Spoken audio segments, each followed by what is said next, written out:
Yvan est arrivé côté lillois, quoi, côté, on va dire, accident industriel presque. Pour vous aussi? Moi, je viens d'écouter, je viens d'entendre ce que dit Bernard, c'était attendu après Lille-Lyon. En fait, c'était pas si attendu que ça, parce que il y a eu, non mais, il y a eu revirement de situation sur revirement de situation. C'est-à-dire que Lille n'a jamais vraiment su profiter des faux pas de Brest, qui ont été quand même nombreux depuis 4-5 journées. À un moment donné, à l'avant-dernière journée, finalement, Lille en profite, passe devant. On se dit c'est bon, quoi, ils reçoivent Nice, qui n'a plus rien à jouer, comme quoi les calendriers, finalement, ça ne veut pas dire grand-chose. Vous dites souvent ça. Et à l'arrivée, ils sont menés par Nice, ils reviennent, ils repassent devant. C'était un scénario, au-delà de la dimension économique qui est importante, hein, j'en conviens, mais ça a été incroyable, quoi. Depuis 5 journées, je trouve que c'est incroyable ce duel. D'accord, Damien, mais l'année dernière, c'était le même crash avec Da Fonseca à Lille, où ils ont trébuché ça à la dernière. Non, mais après, on peut parler de Da Fonseca. Fonseca, Paulo Fonseca. On peut en parler si tu nous regardes. Mais le côté duel pour cette place qui était quand même. Enfin, la 4e place, c'est un bâton merdeux. Hein. Que ce soit pour Brest, qui sera arrivé, on ne sait pas avec quel budget, avec quels moyens. Plus pour Lille, non? Mais pour Lille. Pour Lille, mais ils vont jouer où, Lille? Ils n'étaient pas tête de série. Ils peuvent pas jouer chez eux. Ils vont jouer à Valenciennes. Ils peuvent pas jouer chez eux. Pourquoi ils peuvent pas jouer chez eux? Parce qu'il y a les JO. Parce qu'il y a les JO, mon petit bébé. Il y a les JO. Donc ils vont jouer dans un stade qui n'est pas le leur. Ils vont jouer, on ne sait pas encore avec quel entraîneur. C'est aussi la galère, quoi. Tôt. Le premier match, il est le 7 août. Donc c'est tôt. Oui. Ah ouais, c'est Il tôt. y a 2 tours. Ouais. Ils ne sont pas sûrs d'être tête de série. Il faut recruter tôt, il faut faire la préparation physique très tôt. Non, ça change tout. Ça change vraiment. Non, c'était passionnant. Éric Roy était de passage aujourd'hui sur la chaîne L'équipe, l'invité de l'équipe de Greg. Il vous raconte la fin du match entre Toulouse et Brest, un témoignage, vous allez voir, inattendu, très drôle, qui résume un petit peu notre folle soirée d'hier dont on évoque ce soir les contours. Éric Roy, équipe de Greg. Je me renseigne juste à un quart d'heure de la fin. Et là, on mène 2-0 à ce moment-là. Et là, on me dit, c'est un partout là-bas à Lille. Oh, je dis, on mène, et là-bas, c'est un partout, c'est bien, mais c'est fragile encore. Ouais. Tous derrière. Et c'est vrai que j'ai des joueurs qui commencent à me dire, il faut attaquer ou il faut calmer. Alors je dis, j'en sais rien, ça, je sais pas. Faut un peu calmer, quoi, pour l'instant. Bon. Mais 2 minutes après, on me dit, Lille, il vient de marquer. Et alors là, du coup, je l'en fais. Il faut aller marquer 2 buts. On a une occasion incroyable avec Hugo Magnetti qui a fait un match fantastique, mais qui est un peu au bout du rouleau quand il va frapper en fin de match, parce que le match était très débridé, parce que juste avant cette grosse occasion, Toulouse tire sur le poteau. Et contre-attaque, nous, on a cette occasion de faire 4. Et cette occasion de faire 4, c'était presque pour nous déjà presque l'assurance d'être en Champions League. Et après, qu'est-ce qu'on fait? Les gamins, ils prennent les téléphones et ils regardent ce qui se passe à Lille. Mais vous avez presque eu la fausse joie, c'est-à-dire qu'il y a le 3e but. On aurait pu passer vraiment pour des cons à un moment donné. Ouais. C'est peu de le dire. Ça, moi. Non, pourquoi? Parce que en fait, moi, je veux pas regarder parce qu'à chaque fois, je regarde, il se passe des trucs, alors donc je préfère pas regarder. Et à un moment donné, je les vois tous, ils commencent à éclater. Je dis, qu'est-ce qui se passe? Il me dit, Nice vient de marquer. Alors, j'ai 3-2. Alors, c'est sûr, dans les 3-2, tu te dis, normalement, c'est fait. Oui, ça va le faire. Et donc, on est là, on célèbre. Et puis, on regarde le téléphone et on voit 2-2. Mais pourquoi il a toujours marqué 2-2? Je dis, mais pourquoi? Le but, il a été refusé. On me dit, ah bon, d'accord. Mais il reste encore 4 minutes quand même. Et là, il peut tout se passer. Voilà, drôle et inattendu, c'était Éric Roy. Vous aussi, c'est le Brest-Lille. Bah oui, pour le contraste, parce que d'un côté, il y a la dégringolade lilloise avec un scénario à la Hitchcock et une fin de match à la Shakespeare. Et puis de l'autre côté, il y a le couronnement de la belle saison brestoise, parce qu'ils font quelque chose d'extraordinaire. On a connu des tas d'équipes qui faisaient une partie de saison magnifique, mais eux, ils ont tenu de bout en bout. Et ça, on ne les attendait pas, personne ne les attendait. Ils ont quand même le 3e budget de Ligue 1, ils finissent 3e de Ligue 1 avec le 15e budget. Ça m'a fait peur. Voilà, non. C'est l'inverse. Ils sont dans les clous, finalement.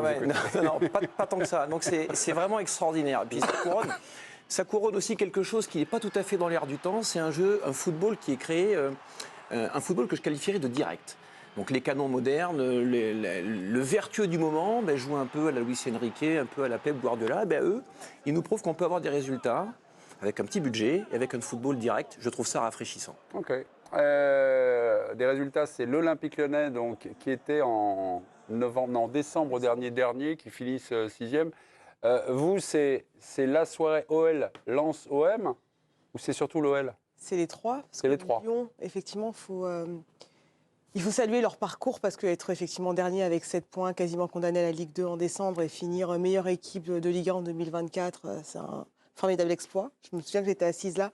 On m'a demandé si l'OL pouvait être européen. J'avais dit, mais jamais de la vie. Oui, J'avais vu leur calendrier. Je me suis dit, mais jamais ils vont battre Brest, Lille, Monaco. Ils ont battu tout le monde. Mais c'est aussi rendu possible parce que l'OM et Lens n'ont pas fait le boulot.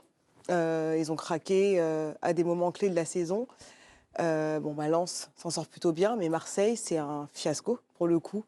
Se retrouver sans Coupe d'Europe pour un club comme Marseille, moi je trouve ça assez terrible. Alors économiquement déjà, sur toute la politique de Longoria qui est mise en place depuis quelques années, je pense qu'elle est sanctionnée par cette saison qui est catastrophique pour l'Olympique de Marseille, malgré effectivement la demi-finale de Coupe d'Europe. Moi je trouve que c'est un constat assez terrible et en fait, jamais l'OL doit revenir sur l'OM et sur Lens. Vous avez vu l'infographie là qui est 3,25. L'OL a été dans le top 6 de Ligue 1 pendant 3 minutes et 25 secondes cette saison.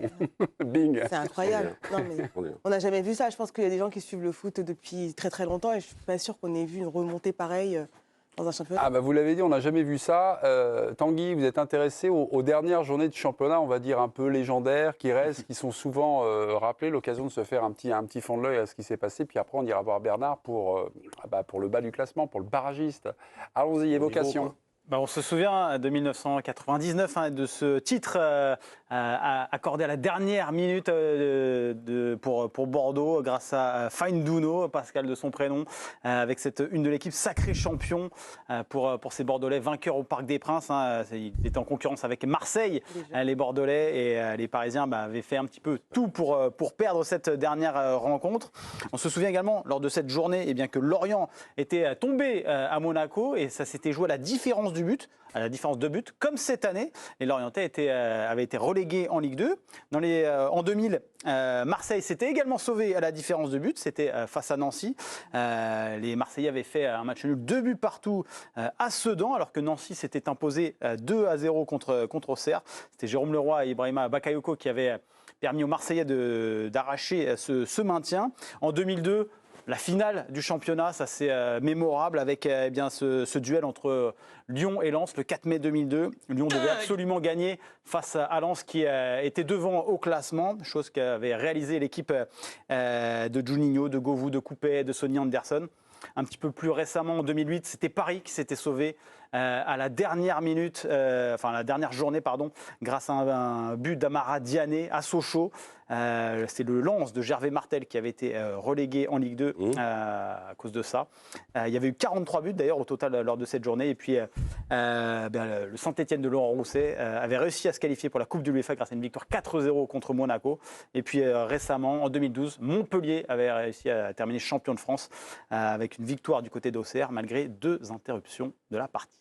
On file dans les profondeurs du classement avec un duel à distance donc entre Lorient qui a écrasé Clermont. Pendant ce temps-là, Metz, on prenait une petite tôle 2-0 contre le Paris Saint-Germain. Vous, c'est ce que vous retenez, pourquoi ?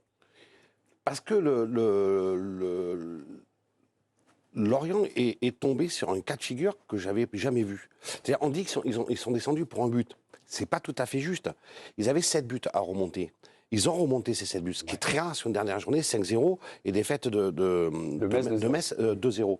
Ils se retrouvent à moins 23 tous les deux. Et donc là, on a un autre critère, c'est les confrontations directes.